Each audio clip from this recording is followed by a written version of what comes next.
Hey guys, congratulations first of all if you have got the visa already, and good luck to those who are still waiting for their visas. And most of you for January intake especially will be traveling or would have traveled. So some of you, most of you would be traveling next week or maybe a week later. And hence this is the perfect time to make this video to make you aware of what will or what can will may what may happen at the airport. It may be London Heathrow Airport, it may be Manchester Airport, it could be the Stansted Airport also. All of those are international airports, so there are some expectations that you will come with, and there will be some surprises. So I have compiled a small list of experiences and have spoken and interviewed a lot of recent travelers, and I will be sharing some key points from their experience, what's going on right now and what to expect, so that you don't have any unexpected surprises. So without wasting time, let's start with what to expect at Heathrow or any other UK airport when you land. Because many of you might be traveling or leaving the country for the first time, and it could get overwhelming to deal with the immigration authorities or at the airport basically. So it will be very exciting also, that you are leaving your house for the first time, directly traveling to London Heathrow. That's a huge airport and starting chapter 2 of your life. So when you land, be prepared, be mentally prepared for long queues everywhere. Be it for immigration, there will be a long queue most of the times. Then immigration, after immigration, you will pass through the duty free and then the baggage area. So during baggage area also, since the Christmas time, the staff is on leave, strike or holidays or understaffed, and the number of passengers are a lot. See this clipping for more details. I'm talking about the Heathrow Airport in Britain. The largest of 6 international airports in London and the second busiest airport in the world. It's in a state of mess. The aviation sector is the worst hit. Passengers entering Britain, even those leaving the country, are stuck at airports for hours. The situation could get worse as a number of flights pick up. Reports say the number of people visiting the UK this December could return to pre-pandemic levels. According to one estimate, the overall inbound visits by the end of this year could be 29.7 million. For 2023, the estimate is 35.1 million inbound visits. All this about a shortage, a crippling shortage of staff. It has plagued the airport for weeks now, with people waiting for their luggage for hours. Today, on the 20th of December, the situation took a turn for the worse. The airport looked absolutely nuts. The images on your screen tell the story.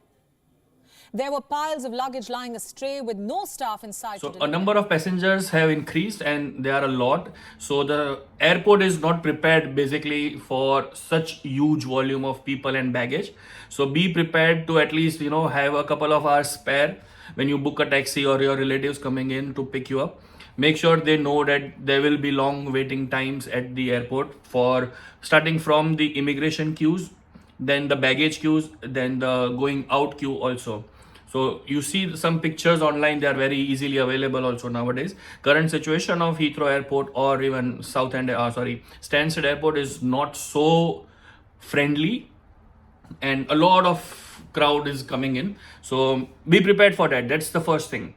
Second thing, the immigration authorities at the airport, especially with the students on London Heathrow, have become more stringent. By stringent, I mean that they are asking a lot of questions and a lot of twisted questions basically. So if you don't know or if you don't remember which university, which course, which university, which campus address, your accommodation address, they start to dig in a lot, and then they will question a lot, and then you will again end up spending or wasting more time at the airport. Even though you have every document that is required, you will have CAS, you will have the letter, ticket, visa, everything you will have.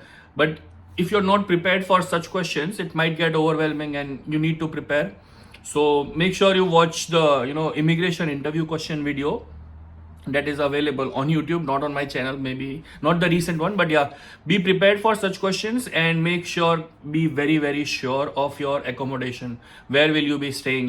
Don't come here if you don't have accommodation. That's the only thing I can say. Maybe book Airbnb for a week or 2 or a month, or have some friends accommodation or everything, but have a roof over your head, planned, booked, ready, and show the screenshot if required at the immigration on the airport. Because coming here without a room or a place to stay, it will be very, very, very difficult. Trust me guys, I know from a lot of stories that I've been hearing that bhaiya room nahi mil raha hai. and then they come here and then they stay in a hotel and they spend a lot. So make sure you are mentally and financially prepared for it, that rooms are not available very easily. So if your university or accommodation is not finalized, not booked, then it's better to delay your travel or maybe even defer your intake, because finding a room is a priority now. It's as important as finding a university and a course that will give you cars and so on. So make sure you have accommodation sorted for at least 1 month. And if you're not able to find accommodation on near the university, it's okay to stay far away, because courses or classes are only 2 or 3 days a week. So that's not a problem if you stay away from the university also sometimes at a temporary arrangement. So make sure you have that ready, and you know the postcode or the place, and you have the contact number and the person who will be picking you up, or taxi or anything already booked, planned, so that when the immigration person asks, you know. So this will clear and reduce the hassle that you have to go through at the airport.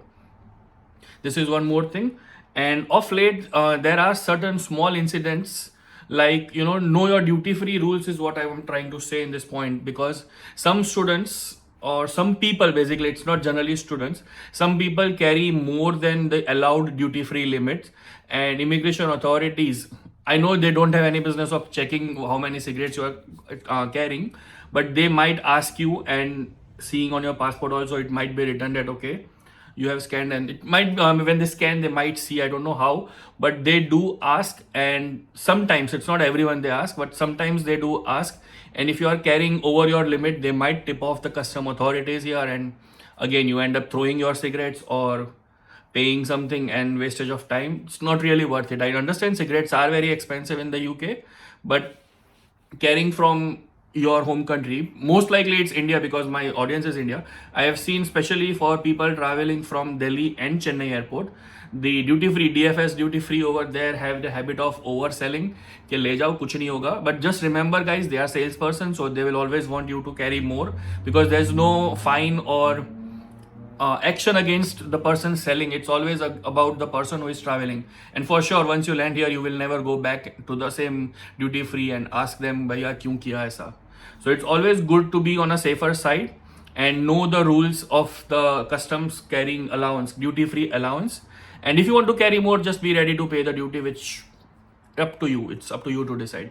But I would suggest don't carry excess, 2 cartons of cigarette or 1 carton of cigarette and a liter or 2 of alcohol. I'll just attach the link so that you know, because the immigration guys are now very smart. They are like, they will show you the screenshot from Google itself that if you're traveling from India, this is your allowed, and you're carrying 4 cartons of cigarette, and there's no exchange. Like if you're not carrying liquor, you can carry more cartons of cigarette. It doesn't work that way, because this is the key selling point that the people at the duty free stores use, that sir aap nahi le ja rahe ho, you are carrying only 2 bottles and you're not carrying cigarettes, so you can carry 4 bottles, and vice versa. It doesn't work that way.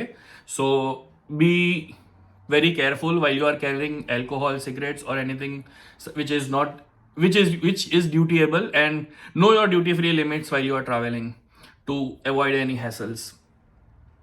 And that is it, I think, from this video. Just I wanted to make sure that you are aware of few things at the airport and be mentally prepared of waiting a long time at the airport. Current situation is lot of tourists and lot of students, but not enough staff. And whatever staff was there, many of them are under a lot of pressure. They are not working, they are on holidays, Christmas time. There are a lot of strikes going on, travel strike, transport strikes. There are a lot of strikes going on in the UK overall also. So be prepared for all of that and don't panic. And if at all anything happens and you panic and you're not able to contact anyone, you can always reach out to me and I will try to connect with whatever or whoever it is. You can always reach out to me on social media and I will try to help you out at the moment itself. So that's it from my side. Please do like, share, subscribe, and share this video to all the fellow travelers who are traveling, the students who are traveling in recent times and in forthcoming days. Share this video to make them aware of the situation and share it with your friends. And that's it. Sayonara and good luck. Cheers. Bye.